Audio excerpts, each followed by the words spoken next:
Hello students, myself Anita Shokan and today we are discussing about indifference curve. तो indifference curve में हमने क्या देखा था? हमने देखा था कि इंडिफरेंस कर्व क्या होता है और कंज्यूमर इक्विलिब्रियम कहाँ पर होता है। तो कंज्यूमर इक्विलिब्रियम कहाँ पर था? जहाँ पर प्राइस लाइन इंडिफरेंस कर्व को टच कर रही थी। तो अब सवाल ये पैदा होता है कि इक्विलिब्रियम करवा दिया पर प्राइस लाइन थी क्या होती है। तो आज हम करेंगे कि बजट लाइन या प्राइस लाइन क्या होती है। तो क्या होती है? ये वो रेखा है जो दोनों वस्तुओं की कीमत दी हुई होने पर, उपभोक्ता की आय दी होने पर, दो वस्तुओं के उन विभिन्न संयोगों को प्रकट करती है जो उपभोक्ता अपनी पूरी आय को खर्च करके प्राप्त कर सकता है। यानी दोनों वस्तुओं की कीमत जब दी हो, उपभोक्ता की आय जब दी हो, तो सिर्फ प्राप्य संयोगों को प्रकट करने वाली रेखा को हम क्या कहेंगे? प्राइस लाइन कहेंगे। बजट लाइन की हम कहते हैं ना, बजट की बात करते हैं कि कितना बजट है इसका, तो कितनी आमदनी है तेरी, कितना खर्च कर सकता। हम कहते हैं ना टीवी लेना तो मेरे बजट से बाहर है, क्योंकि हाँ मेरे पास तो 10,000 रुपये हैं और टीवी जो LED है वो 15,000 की आ रही है। तो हम जब बजट की बात करते हैं तो आय की बात करते हैं, हम उस खर्चे की बात करते हैं, तो अपने आय के आधार पर हम कर पाएंगे। तो इसी प्रकार से बजट लाइन क्या है? उन दो वस्तुओं के संयोगों को प्रकट करती है जो उपभोक्ता अपनी पूरी आय को खर्च करके प्राप्त करता है। तो कौन से संयोग वो प्राप्त कर सकता है उसके लिए देखिएगा, क्या देखें हम उसके लिए देखेंगे कि उपभोक्ता के पास 30 रुपये आय क्या है दी हुई है, कि उसके पास फिक्स्ड आय है, कि उसके पास क्या है 30 रुपये है। अब उसको दो वस्तुओं के संयोग है, दो वस्तुएं हैं हमारी, एक एप्पल है और दूसरा हमारा क्या है ऑरेंज है। एप्पल और ऑरेंज पर उसको खर्च करना है। अब देखिएगा इनकी कीमतें भी पहले से ही हमें क्या है दी हुई है। दी हुई का मतलब एप्पल जो है 2 रुपए की एक आती है, ऑरेंज 1 रुपए का एक आता है। तो एप्पल मैक्सिमम कितनी आई? 2 रुपए की एक आई, तो एप्पल क्या आई 15। क्या कर सकते हो आप? 15 एप्पल लोगे तो ऑरेंज क्या लोगे?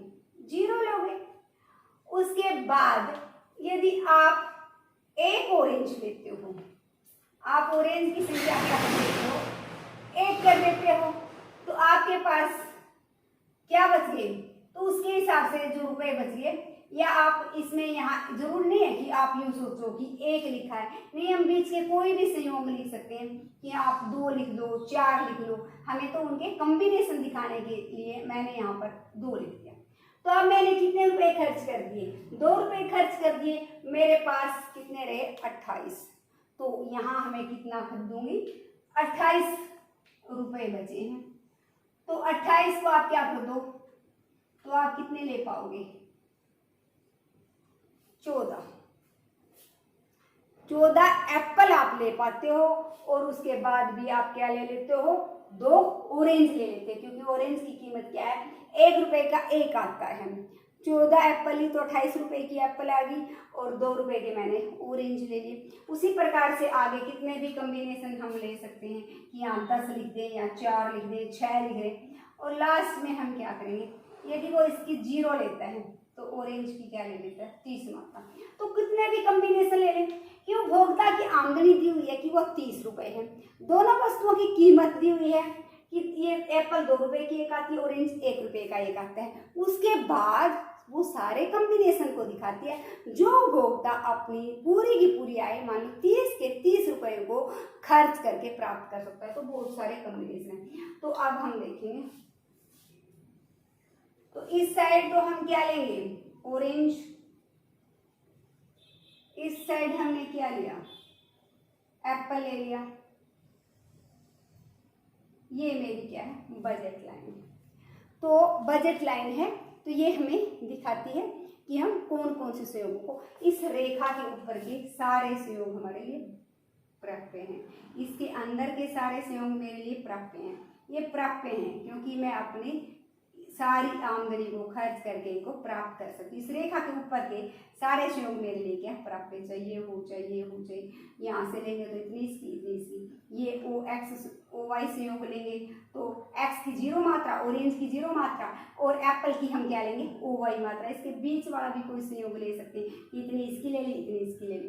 तो इस प्रकार प्रकार से, और ये बाहर इस रेखा के बाहर ये जितने भी आप पॉइंट लगाओ ये एरिया है, ये हमारे लिए क्या है, अप्राप्य संयोग, क्योंकि इतनी हमारी इनकम ही नहीं है कि अब जो वस्तु 50 रुपए की आती थी, इनकम 30 रुपए, वो हम नहीं खरीद सकते, तो वो बियॉन्ड अवर बजट, हमारे बजट से बाहर की बात है। तो प्राप्य संयोग जिनको हम प्राप्त कर सकते हैं अपनी लिमिटेड सी इनकम को खर्च करके, और अप्राप्य संयोग जहाँ तक हम जा ही नहीं सकते, जो हमारी पहुंच से बाहर है। तो इस रेखा के ऊपर के इस साइड के ये सारे संयोग हमारे क्या है, अप्राप्य संयोग हैं।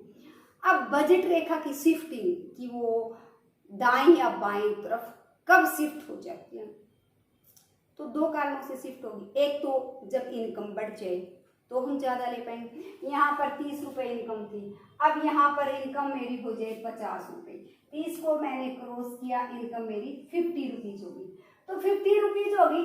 अब यहाँ मैं कितना करूँगी, 25 खरीद सकती हूँ, कीमत हालांकि वही है दोनों वस्तुओं की, इसकी 25 खरीद ली। अब बीच के एक कॉम्बिनेशन में भी मुझे क्या करना पड़ेगा, चेंज करना पड़ेगा, और लास्ट में यहाँ मेरा 30 की जगह मैंने इसको क्रॉस किया, क्या रह गया 50, क्योंकि वो 1 रुपये का एक ऑरेंज आता है। तो इस प्रकार से पहले मेरी ये बजट लाइन थी, अब मैं क्या कर पाऊंगी, मेरी इनकम बढ़ गई तो मैं दोनों ही वस्तुओं की पहले की तुलना में क्या खरीद पाऊंगी, ज्यादा मात्रा खरीद पाऊंगी।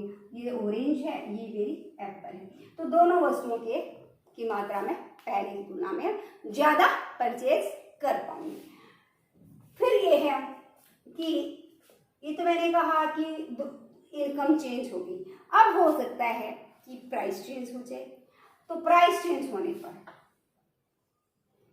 तो यदि मेरी ऑरेंज की प्राइस, पहली प्राइस लेनी है, ऑरेंज क्या हो गया मेरा, सस्ता हो गया, तो मुझे ऑरेंज सस्ता हुआ मेरा, तो ऑरेंज सस्ता हुआ तो मेरी एक तरफ की बजट रेखा का सिर्फ एक हिस्सा की, अब मैं क्या कर पाऊंगी, ऑरेंज की मात्रा को पहले की तुलना में ज्यादा खरीद पाऊंगी। तो ये ऑरेंज सिर्फ एक साइड का हिस्सा, पहले OX मात्रा खरीदती थी, अब OX1, कि ऑरेंज सस्ता हो गया, ये पहले 1 रुपये का एक आता था, 1 रुपये के 2 आने लगे, तो 50 रुपये मेरी इनकम है, तो अब 2 आने लगे तो यहाँ मेरी मात्रा क्या हो जाएगी, 100 हो जाएगी, ये मैं 100 संतरे खरीद पाऊंगी। तो उसी प्रकार के बीच के कॉम्बिनेशन भी चेंज हो जाएंगे।